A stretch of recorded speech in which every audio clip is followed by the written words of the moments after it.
Hello students, सो आज मैं आप सबके लिए लेके आई हूँ one of the most important rule for assisting you in your PTE reading. That rule is article rule. So अब हम सभी को पता है कि आर्टिकल 3 तरह के होते हैं। The first one is a, then an, then the. अभी हमें ये क्लियर नहीं होता कि ए का यूज़ कहाँ पे होता है, एन का यूज़ कहाँ पे होता है और द का यूज़ कहाँ पे होता है। एंड आफ्टर दैट हम क्या इम्प्लीमेंट करेंगे, कौन सा पार्ट ऑफ स्पीच हम इसके बाद में लगाएंगे, तो उससे रिलेटेड रूल्स की आज हम बात करेंगे। अगर आपके ये सभी के सभी रूल्स क्लियर हैं, इट मीन्स कि आप बहुत ज़्यादा स्कोर अपना बूस्टअप करते हो, specially in your PTE reading. But ये नहीं है सिर्फ आप अपनी रीडिंग ही बूस्टअप करोगे, इसके थ्रू आप अपनी लिसनिंग भी इम्प्रूव कर सकते हो। कैसे, वो अभी हम डिस्कस करते हैं। So let's start for the first rule. The first rule is after a and the we put noun.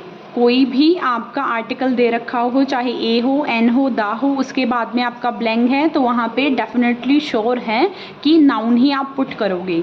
The second one is after a and the, and if there is a blank and after the blank there is a noun, then we put adjective here.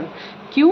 क्योंकि हमें पता है कि noun और adjective जो हैं ये pairing के अंदर आपके हमेशा चलेंगे। अगर नाउन ऑलरेडी दे रखा है तो आपको उसकी आइडेंटिफिकेशन भी आनी चाहिए कि अगर नाउन दे रखा है तो उसके पहले आप लोग एडजेक्टिव लगाओगे, एक नाउन के बाद में दूसरा नाउन नहीं लगेगा।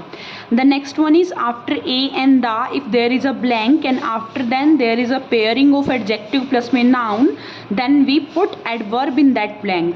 एज वी नो कि जो आपकी एडवर्ब होती है वो एडजेक्टिव के बारे में बताती है। दैट्स वाई अगर एडजेक्टिव गिवन है उसके पहले आपका ब्लैंक है तो इस ब्लैंक में आपकी एडवर्ब आएगी। इन सभी की मैं जल्द ही एक नई वीडियो लेके आऊँगी जिसके अंदर मैं आपको आइडेंटिफिकेशन भी सिखाऊंगी, that how to identify adverb, how to identify adjective and noun as well. The next one is after a और an we put a noun but that noun should be singular. Yes, बहुत सारे बच्चे अभी mistake कर देते हैं, ए लिखा हुआ है या फिर एन लिखा हुआ है उसके बाद भी वो प्लूरल नाउन वहाँ पे पुट करते हैं। सो मेक श्योर जो आप नाउन ऑप्ट करोगे that should be singular. The next rule is after a an, अगर कोई भी आपका एडजेक्टिव दे रखा है और उसके बाद में ब्लैंक है, सो ऐसे ही मैंने पहले भी बताया आपको कि एडजेक्टिव और नाउन हमेशा पेयरिंग में चलेंगे। तो अगर एडजेक्टिव दे रखा है उसके बाद में नाउन तो आएगा, बट ए एन के बाद में है वो noun, so that noun should be singular. जैसे कि फॉर एग्जाम्पल ए गॉड, तो हम बुक लिखते हैं, हम बुक्स वहाँ पे नहीं लिखते। या फिर for example he went to a party, तो वहाँ पे हम ये नहीं बोलते he went to a parties. That's why यहाँ पे आपका नाउन तो आएगा बट वो नाउन सिंगुलर होना चाहिए।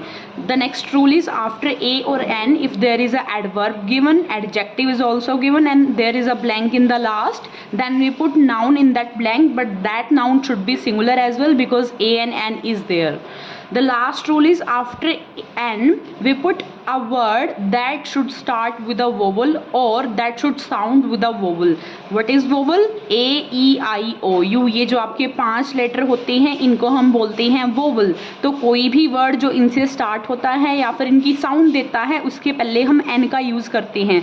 सो चाहे आप N के बाद में एडवर्ब लिख रहे हो वो vowel से स्टार्ट होनी चाहिए या उसकी साउंड देनी चाहिए, चाहे आप एडजेक्टिव लिख रहे हो चाहे आप नाउन लिख रहे हो।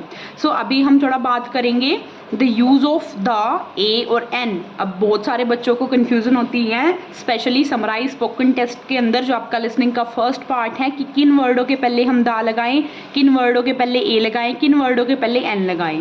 सो first of all we will talk about the. The है क्या? ये आपका एक आर्टिकल है जिसको हम डेफिनेट आर्टिकल के अंदर काउंट करते हैं। द आपका डेफिनेट आर्टिकल है, ए और एन जो आपके होते हैं वो इनडेफिनेट आर्टिकल होते हैं।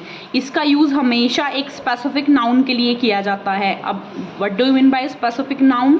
स्पेसिफिक नाउन का मतलब क्या है? जब हम किसी एक पर्टिकुलर पॉइंट को, एक पर्टिकुलर आपकी कोई भी थिंग है उसको पॉइंट कर रहे हैं, स्पेसिफाई कर रहे हैं, तो उसके पहले ही हम द लगाएंगे, किसी भी वर्ड के आगे हम द नहीं लगा सकते। तो अगर आप कोई चीज़ को जानते हो, किसी एक पर्टिकुलर चीज़ के बारे में बात कर रहे हो तो उसके पहले आप द का यूज़ करोगे। For example the dog is barking.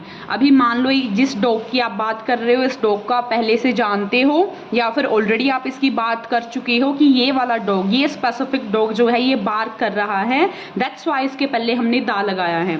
अभी बात करते हैं ए की, the use of a as we know कि इनडेफिनेट आर्टिकल आपका होता है, बट ये साथ के साथ में क्या है, नॉन स्पेसिफिक नाउन है। नॉन स्पेसिफिक का क्या मतलब है, जिसके बारे में हम कोई स्पेसिफिक बात नहीं कर रहे, जनरल बात कर रहे हैं। For example I saw a car in the parking lot. I saw a car, हमने कोई स्पेसिफिक कार की बात नहीं की कि वो वाली कार, हमने जनरल बात की है कि मैंने एक कार देखी पार्किंग लॉट के अंदर। द यूज़ ऑफ एन, अभी एन का यूज़ कहाँ पे होगा, एज वी नो ए और एन जो है इंडेफिनेट है, साथ में नॉन स्पेसिफिक है, बट ऐसे कैसे पता चलेगा कि ए का यूज़ कहाँ होगा, एन का यूज़ कहाँ होगा, वोवल से। जी हाँ, वोवल्स हमारे 5 तरह के होते हैं, ए ई आई ओ यू। तो कोई भी वर्ड या तो इनसे स्टार्ट होता है या फिर इनकी साउंड देता है, उसके पहले ही एन लगाओगे। उसके अलावा कोई भी आपका लेटर है उसके पहले हम ए का यूज़ करते हैं।